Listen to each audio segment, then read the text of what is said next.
Yo, bienvenue dans Wagwan. Aujourd'hui, on a un invité très spécial. On le surnomme le Big et le Big et le Big et le Big. HP. HPPP, trop d'MC veulent me tester, ils savent pas que je suis OP. Yeah, le Big et le Big, on est là, c'est carré dans l'ombre. T'es d'origine ivoirienne, tu viens du 13e. Moi, je suis né à Grenoble, j'ai déménagé à Paris à mes 10 ans. J'ai grandi dans une cité sensible, qui s'appelle Tesser. T'étais un petit blédard, tu vois. Non, j'étais un petit blédard, j'avais un accent, je parlais un peu, voilà. Ouais. Toi, quand t'arrives de Côte d'Ivoire et que t'arrives à Grenoble, c'est quoi les plus grosses différences? Les plus grosses différences, déjà, c'est l'école, déjà. Moi, je me rappelle, j'étais au CP, j'étais chaud là-bas, et ils rigolent pas. L'école bled, ils rigolent pas. Toi, t'étais quel genre d'élève? Moi, je te dis la vérité, j'étais un fouteur de merde, gros.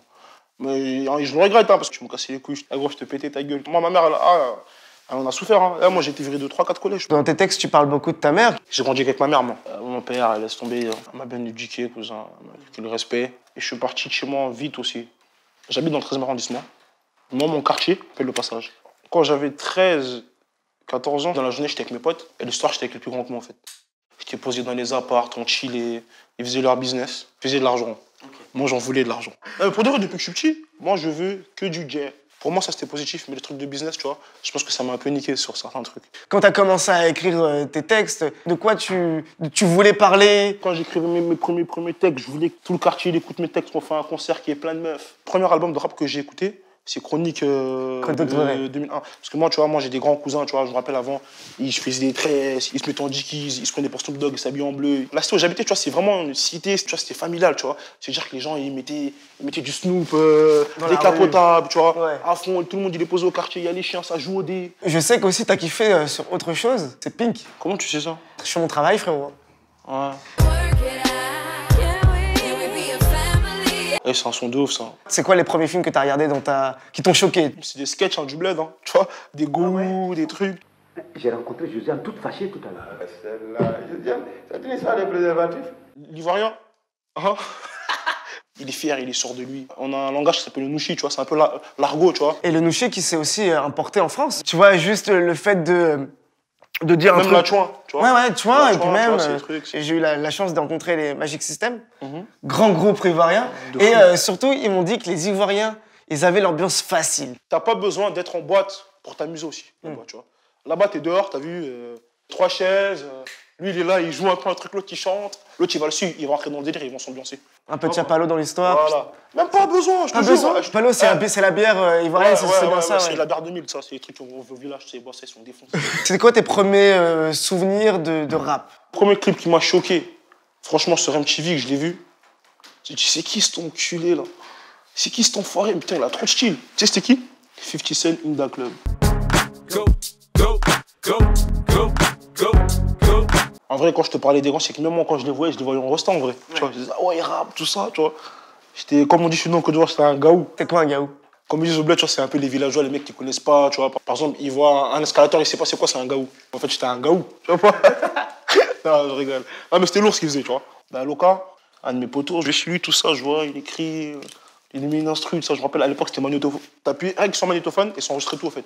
C'est-à-dire, tout ce que tu fais, c'est-à-dire, ça enregistrait l'instru et ta voix, et même le con qui faisait le con derrière. On insultait la police, à tout va. Et justement, ça donnait quoi la mafia The Tray au quotidien?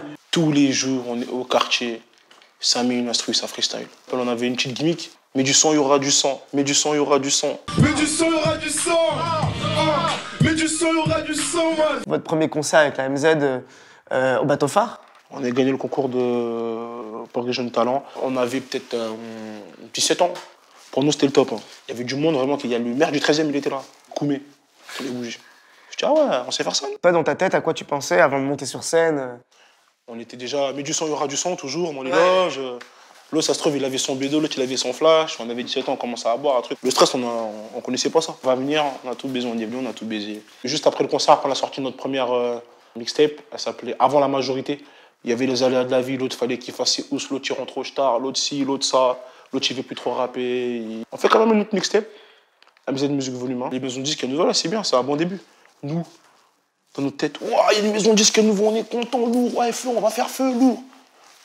On sort à la maison de musique volume 2, on sort. Au quartier, les gens, truc, la fierté, les gens sont contents, ils ont signé chez Sony, enfin, un truc. Et il n'y a personne qui a fait ça dans le 13e, non. Et bim, on n'est pas dans le top 100, je crois. On sort MZ Music Volume 3. Là, il y a un déclic avec un son Lune de Fiel. De la zèbre, de la cheese dans la brochant. Des bad bitch très alléchants. Mes gars va se rendre désagréable. Vite micro ta soirée, tu commences à jouer à la meuf chiante. On a mis le rap français en PLS, je te dis la vérité, cousin. Après, dès qu'on a fait Lune de Fiel, on a commencé à pas parler des meufs. On nous avait trop critiqué pour ça. Mais ils parlent que de meufs, que de cul, que de trucs. Mais aujourd'hui, t'as vu, c'est ça. Est-ce que vous étiez conscient qu'avec ce titre, vous allez pouvoir sortir des sentiers battus du rap, quoi? Tu sais, je vais te dire un truc. Lune de Fiel, on avait le son. L'album, il est prêt, l'album volume 3. On l'avait même pas enregistré. On a fait une petite soirée chill pour le 31. On avait un appartement. On fait des sons comme ça. Non. Fumer, cheese, baiser, tout le monde, on y fonce des trucs. L'autre, il est par terre, il est là-bas, l'autre, tu vois. Les meufs, elles sont là, elles chantent. Fumer, cheese, baiser. On va au studio, Marlo, Cardio, Démon, on fait le son. On fait 1 million, on pète les plombs. À l'époque, c'était chaud pour faire 1 million. Le son, c'est partout, on m'envoie des snaps. C'était au début de Snap, tout ça. Et après, on a sorti le premier album, Affaires de famille. On a fait un score, je crois, on a fait peut-être 3000 ou 2000 la première semaine, tu vois. On était un peu déçus. Et on a dit, vas-y, on va bosser, les gars. De toute façon, c'est comme ça. On a continué à charbonner. On a sorti notre mixtape surprise, Bataclan, tout ça. Le 13 novembre, il y a eu les attentats en 2015 du Bataclan, et qu'un an plus tard, vous étiez les premiers avec Sting et une autre personne. Comment toi, tu as abordé ce concert personnellement? J'ai eu des frissons dès que je suis entré dans la salle. Et quand tu as eu des frissons, à quoi tu pensais? Je pensais au 13 novembre, ma gueule. C'est un truc de ouf. Imagine-toi, c'était mon concert, ma gueule. Bon, ma mère, elle est venue au Bataclan. Elle est venue à la Cigale. Tu vois pas? Nos mères, nos proches, nos petits frères, nos petites sœurs, le public. C'est-à-dire, ils viennent pour nous, ils nous kiffent, et ils se mangent des balles. C'est chaud. Nous, on était les premiers artistes français à faire le Bataclan. Quand on était chez toi, tu te fais des films, tu fais, mais Bellec, nous, à notre tour, là, ils arrivent, tu vois pas? Mais vas-y, y'a rien, t'as vu en vrai, t'as vu? T'es dans le truc. Même tellement que t'es à fond dans ton truc, et vas-y, s'ils viennent, on va les baiser. C'est quoi la différence entre le rap amateur et le rap professionnel comme toi, tu as pu le vivre? Aujourd'hui, il n'y a pas de différence, t'as vu? Amateur et pro, ça n'existe pas pour moi. Avant, tu vois, t'étais pas en maison de disque, c'était chaud. Un son, pour qu'il arrive à nous, il fallait qu'il tourne déjà là-bas, après il tourne là-bas. Alors qu'aujourd'hui, t'as vu, c'est Internet. Et les réseaux sociaux, t'as Snap, t'as Facebook, t'as truc, bim, mon clip, il est là.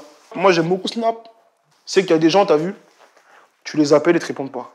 T'as un petit frère qui devait faire une mission pour toi, il veut pas y aller. Et tu vois qu'il y a 1 minute, il vient te snapper, il est avec ses potes, il fait le fou. Tu vois, j'aime bien un Snap, moi, parce que tu vois, t'attrapes des gens, tu vois. Pour beaucoup moins, Instagram, c'est juste liker des gros boules. Hein. Explora, ouais, il n'y a que des gros culs. Ben, tu sais pourquoi? Parce qu'en fait, les gens que j'ai, ils aiment liker que des gros culs aussi, au fait. Tu sais, le mec qui a fait Internet, là, c'est trop. Il y a quoi de rock'n'roll dans le rap? T'as déjà vu un concert de rap? Bah oui. T'as vu les meufs comme elles sont? Par rapport à un concert de rap, avant Bah déjà, il n'y avait pas de meuf à l'époque. des concerts, il n'y avait que des charros. Ou des mecs qui se faisaient raqueter même. Les anciens me disaient qu'avant, c'était encore pire. Il n'y a plus de, ouais, maintenant le rap, c'est une musique pour ça, les cités, les racailles, les banlieues, les trucs. Maintenant, c'est tout le monde, t'as vu? Je me rappelle, on a fait un concert à Rennes, il y avait une dame, elle devait avoir peut-être 50 ans, 60 ans. En plus, elle avait un style particulier, un peu gothique, avec un peu de couleur. Elle, là, elle dansait. Elle vient prendre des photos avec nous. Depuis quand on respecte le rap? Depuis qu'elle stream. Hein. Les artistes les plus streamés, ben, c'est les rappeurs. Il y a un problème aussi, au fait. C'est qu'aujourd'hui, les gens, ils regardent plus la musique, ils regardent les chiffres aussi. Loca, a.k.a. Karl Toko et Kambi, pour que les gens qui connaissent le football, c'est un des mecs de la MZ, des bases. Il était dans les finisseurs et le MZ, ouais. Une concentration qui s'exprime comme une agression. On pose pour but de percer, telle est la question. Toi, le foot, ça a quelle place dans ta vie? Moi, je kiffe le foot. Mais moi, je sais jouer au foot, en fait. Mais maintenant, ça y est, t'as vu, je suis un joueur en surpoids. Ça y est, je crois, dès que j'ai fait... Comme Dimitri Payet, d'ailleurs. Qu'est-ce qui t'a fait lâcher? Quand j'habitais à Paris, après, je foutais trop la merde, tout ça. Pas de foot. Pendant que vous galériez avec la MZ, tu collais des stickers que tu payais toi-même. Ouais, mais tu sais qu'il y en a qui se sont fait péter carrément, il y en a qui sont partis en garde à vue à l'époque. Tu vois, c'est drôle aussi, tu vois, des fois, parce que des fois, ça part en course-poursuite. La définition du rap en 2019. Tu fais ce que tu veux, si tu veux chanter, tu veux dire nique ta mère en chantant comme une fille, tu peux le faire. Tu peux dire je t'aime en faisant le mec dur. Aujourd'hui, ouais, il y a des rappeurs tous les 2 minutes. Aujourd'hui, tous les mecs, ils veulent rapper, gros. Ça va te coûter des sous. Et c'est pas sûr que demain, t'as vu, tu pètes. Sois concentré, travaille, crois en toi. Moi, c'est le seul conseil que je peux donner. Quoi, qu'est-ce que t'en penses de ce pays, de sa relation avec ces gens d'ailleurs? Côte d'Ivoire et France, ça m'a un peu perturbé aussi, je pense. Tout fils d'immigrés, je pense, c'est ça, hein, je pense. Hein. Dès qu'ils vont dans leur pays d'origine, bah vas-y, t'es pas un mec comme nous. Et dès que t'es en France, maintenant, t'es pas... Non, t'es pas français, t'es un truc, t'es noir, regarde. Même quand je vais au bled, vas-y, toi, tais-toi, là. T'es un français, toi, tu vois. Après, moi, je le prends pas mal, tu vois, c'est drôle, tu vois. Mais par contre, ici, ouais, je le vis mal. Faut de tout pour faire un monde, t'as vu. Il y a des cons, il y a des plus intelligents, c'est tout. Quand les intelligents sont représentés par des cons, C'est dur. Quand t'as un renard, c'est relou. Quand j'étais sur Grenoble, tu vois, je partais des fois dans des petits patelins, tu vois, en colonie, tout ça. Ah, gros, c'était chaud, hein. tu sentais le regard des Bien gens sûr, sur bien toi sûr, mais bien sûr. Les animateurs, ils faisaient des fois chelous, tout ça, mais bien sûr. Je veux bien comprendre les cons, tu vois, mais avec les enfants, tu peux pas l'être. Moi, quand j'étais petit, il y avait des enfants, t'as vu. Ils venaient à l'école et ils répétaient ce que leurs parents ils disaient.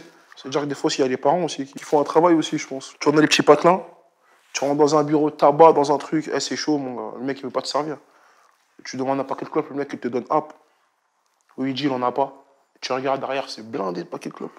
Dès que le mec, il me suit, je lui dis, cousin, arrête de me suivre.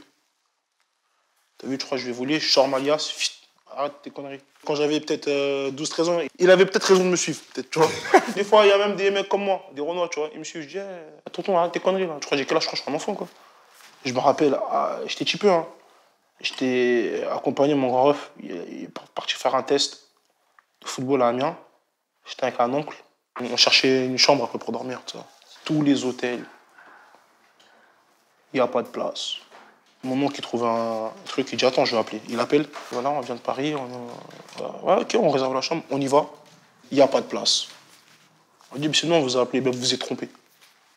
Après, les keufs aussi, hein. Eux, ils savent ce qu'ils font. Je sais pas s'ils sont vraiment Cisra, vu qu'il y a un peu de grabuge. Eh, bon boula, ferme ta gueule, des trucs de fou. Et bien, un soir, t'as vu, je suis gare à Gare de l'Est, j'étais réglo. J'étais en warning. Il me dit, t'as pas le droit de rester. Si je dis, mais monsieur, je suis en warning.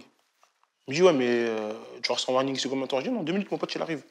Le temps qu'il me dit, ok, il y a un autre qui arrive, eh, bon boula, dégage d'ici, non, non. Ça part en bagarre. On m'a jamais frappé comme ça dans ma vie.